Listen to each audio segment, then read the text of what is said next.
Today on Face the Nation, the president discovers that governing is a lot tougher than campaigning.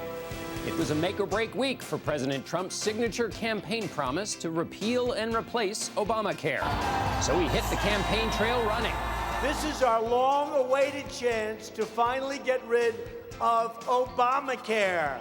But soon he was slowed by Washington quicksand, negotiating behind closed doors with House Republicans who didn't like his legislation.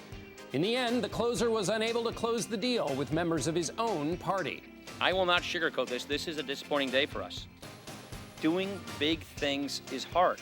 President Trump took defeat as a chance to rewrite history, backing away from the push he'd just lost. I never said repeal it and replace it within 64 days. And sounded a defiant note.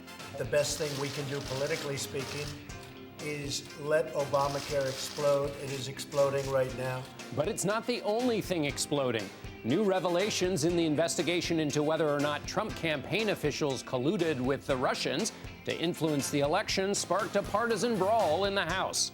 FBI Director Comey confirmed what Washington's been talking about for weeks, that the FBI is looking into those ties, and said flat out there was no evidence to support President Trump's claim that President Obama had wiretapped him.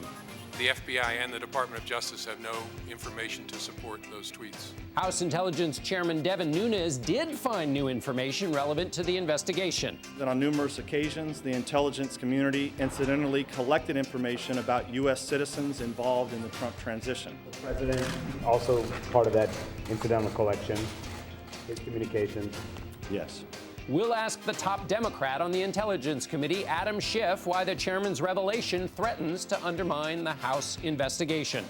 Schiff's Republican Intelligence Committee colleague Trey Gowdy responds. Conservative Senator Tom Cotton, who had warned his House colleagues not to walk the plank and vote for a bad health care bill, will also be here. Plus, we'll have an interview with Ronald Reagan's Secretary of State, George Shultz, who has some advice for President Trump. Trust is the coin of the realm.